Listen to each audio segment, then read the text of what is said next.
서 변호사님, 예. 송영길 전 대표가 지난 8일에 검찰 조사를 받았어요.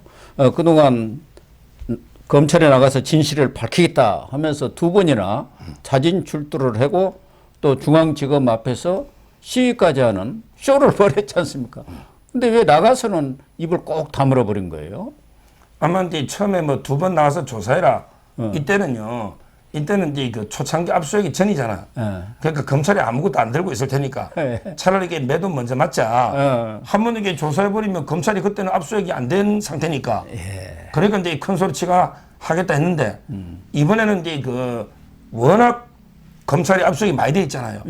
증거가 이제 너무 차고 넘치잖아요. 이런 데 가가 이제 잘못 진술하다 보면 검찰한테 말려들 수도 있고요. 무엇보다 이게 척근이 그 4명이 구속돼 있거든요. 그러니까요. 지금 이제 윤관석, 강래구, 박용수, 이정건. 근데 진술하다 보면요. 어떻게 되냐면, 야, 나 그거 몰라. 이거 윤관석이 다 한 거야.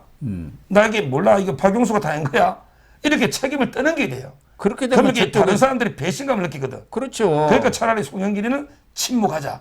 말을 해봤자 이게 자기가 인정 안 하면 그 책임을 밑에 사람 떠넘긴단 말이에요. 이러면 이게 배신감 느낄 거 아니에요. 지금 윤관석이나 박용수는 송영길하고는 관계가 없다. 박용수 같은 경우는 돈을 받기는 받았는데 자기 선에서 받았고 송영길한테는 보고를 하지 않았다 하면서 지금 송영길을 지키고 있는 것 아닙니까? 현재까지. 그러니까 이 상태에서 송영길이가 진술하다 보면 어떻게 하냐고.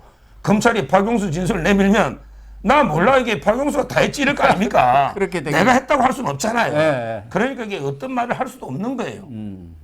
그리고 또 이게 그 진술을 해놓으면 어차피 이게 송영길 입장에서는 100% 어차피 영장을 청구한다고 보고 있는 거예요. 자기가 그러잖아요. 영장 청구는 불가피한데 기각시킬 자신 있다고. 그러니까 이제 어떤 말을 해도 괜히 이게 그 판사가 볼 때 불리할 수가 있거든요. 그렇잖아요. 차라리 아무 말도 안 하면 아무 증거도 없지만 어떤 말을 해도 이게 그 영장이 뭐 진술에 협조해가 영장을 안 치를 가능성이 있다면야 진술하지만 100% 이게 구속영장 치는 게 분명하다. 이럴 바에는 이게 차라리 판사 앞에 가서 직접 설명하는 게 낫지.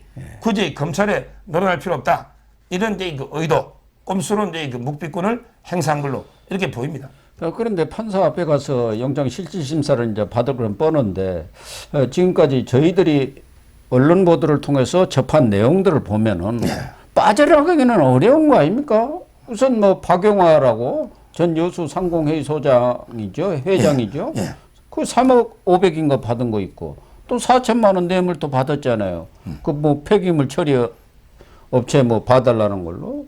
그 외에 뭐 얌전한 고양이다 뭐다 지금 한두 건이 아니지 않습니까? 그러니까 지금 이제 검찰이 제일 먼저 물은 게 오히려 이제 9,400을 뒤에 묻고 질문제가 200쪽이에요. 그 중에 이제 그 4천만 원 뇌물 있잖아요. 그게 박용화한테 받은 3억 5백 중에 그 중에 이제 4천이 뇌물이고 나머지 2억 7천 있잖아요. 그게 정치자금법이다. 이렇게 되어 있는 거고요. 그 다음에 그 전인호 씨가 운영하는 그 컨설팅 업체가 있거든요. 그게 얌전한 고양인데 거기에 송영길에 대해서 막 컨설팅 여론조사 많이 했잖아요. 이 대납을 먹사에 낸 거죠. 원래 먹사에는 이제 그 정치에 돈을 못 쓰잖아요. 그렇죠. 이런 것도 이게 조사하고 있는 거고요. 그 외에도 이제 보면 그 와토즈 코리아라고 코스닥 업체인데 전부 이제 이거 식비를요.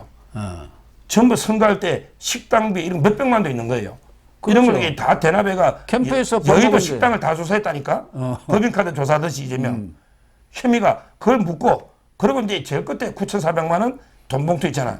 이걸 질문한 거거든요. 그러니까 혐의가 이제 그 워낙 많고 무엇보다 이게 송영길 혐의 중에 또 먹고 사는 문제 연구소에 그 컴퓨터 있죠. 하드 디스크를 다 교체해라. 이런 이제 그 또 지시한 게 있어요. 그게 박용수 보좌관 낸 거예요. 증거인멸을 해버. 증거인멸 자체가 범죄에 있어요. 그럼 이게 딱 구속영장 떨어지는 중요 사유잖아요. 증거인멸이니까 여러모로 이게 저는 그래서 제가 유창우이가 와도 이런 기각 못 시킨다. 영장 발부 확률하고 구속 영장이 검찰이 청구할 확률, 그다음에 판사가 발부할 확률이 얼마냐? 묻길래 제가 방송에서 두 개 합치면 200%입니다. 그러니까 두 개 합치면 200%입니다. 이 말은 이제 검찰이 청구할 확률 100%, 그다음에 판사가 발부할 확률도 저는 100%다. 이래 봅니다. 그리고 우리 서 변호사님이 전에도 얘기한 그 지인 김영 땡땡이가 5천만 원 줬다. 2021년 6월 달에 해단식이 있었는데 캠프 네. 그 자리에서도 여러 가지로 도와줘서 고맙습니다. 이렇게 얘기를 했다는 거 아닙니까? 자기는 돈 준 것뿐이 없으니까 그 얘기로 알아들었다 그 얘기 아닙니까? 이런 것은 뭐 분명하잖아요. 그렇죠. 그 이제 그 돈 준 그 형하고 제가 통화를 했죠 얼마 전에. 그랬어요. 김영 이런 밝힌 적이 있는데 여기서. 예, 김영곤 씨인가? 예. 예, 제가 기억을 해요. 그러니까 지금 이제 김영땡이라고 하는데 예. 그 형님이 이제 그 노 정을 했죠. 그분이 건국대학교 아마 8일인가 뭐 그럴 거예요. 건국대학교 나왔어요. 이분도 좀 근데 운동권 이쪽에 했죠. 송영길이나 이쪽도 친하고 안희정. 그다음에 이쪽에 정태근하고 친해요. 운동권. 양쪽 다 친해요. 예. 그러니까 이제 옛날에 자기 말로는 이명박 선거운동 할 때 카니발 하나 사줬다. 이렇게 자랑하고 다는데 진짜인지는 몰라요. 사보는 사람들은 이쪽 저쪽 그러니까 이명박 캠프는 카니발 사주고 들어놉니다. 그다음에 송영길한테 돈 달라니까 내가 이거 5천 주고 예. 고압단 인사까지 받았다. 예. 이렇게 정언하고 있거든요. 아마 송영길이가 윤관석이나 박경수는 지금 침묵하고 있는데 예. 근데 녹취록에도 보면 송영길이가 뭐 했다는 게 많이 있잖아요. 예. 이미 많이 해놨더라. 그다음에 그 김영땡 그 진술도 있고요. 예. 여러모로 저는 돈봉투 자체도 빠져나기 어렵다. 왜? 이 정도만 되면 되는. 항상 영장 단계에서는요. 범죄가 소명만 되면 돼요. 소명. 이 말은 확실하게 송영길이가 돈봉투 뿌렸다 100% 확실하게 증명까지 될 필요가 없는 거예요. 이걸 우리 착각하고 있어요. 야, 송영길이가 뿌렸을 수도 있겠다. 근데 뿌렸을 가능성이 조금 더 높다. 이러면 이게 구속인 거예요. 예. 구속이라는 게 확실하게 송영길이가 돈 뿌렸다. 이거는 증명이 되는 거는 나중에 유죄 무죄할 때 유죄 이야기고 예. 이게 합리적 의심이 없는 확신이 들어야 된다. 예. 이게 유죄 증명 이건 나중 일이고 예. 영장 단계에서는 우월적 개연성 51%로 조금 더 높다. 이러면 이게 구속인 거예요. 예. 그러니까 이제 저는 자꾸 이게 구속 단계에서 입증의 정도와 예. 그다음에 나중에 유죄 무죄에서 입증의 정도를 판사들이 때로는 이게 착각하건 착각할 리가 없죠 판사가 예. 봐주려고 아니 이재명이 영장 기각시키려고 확실하게 증명 안 된 거 아니냐 이러고 있단 말이에요. 상당한 의심이 들면 유창을 발부해야지. 그러니까요. 무슨 이게 확실한 의심은 재판 끝나봐야 하는 거지. 맞잖아요. 이게 지금 판사들이 문제가 있는 거예요. 저는 송영길이 그런 관점에서 보면 누가 봐도 돈을 뿌렸을 가능성이 50% 넘잖아요. 예. 밑에 사람 4명이 구속돼 있는데 길 가는 제가 몇 주 됐지만 택시기사 와 택시 탔더니 얼마나 이 기사가 잡한지 제가 웬만하면 기사하고 안 싸우는데 예. 근데 화가 날 정도로 잡하더라고. 예. 그저 그랬지요. 기사님 송영길이를 어떻게 생각합니까? 하도 이재명 편들길래 예. 그랬더니 송영길이는 뿌렸지 이러더라고. 좌파 기사도 송영길이가 돈 뿌렸다는 건 다 생각하죠. 전당대회 그걸 모른다면 말이 안 되잖아요. 예. 이걸 어떻게 기각합니까? 그런데 송영길은 뭐 기각이 자신 있다고 하면서 또 언론에다가는 전대 미문에 일이 벌어지고 있다.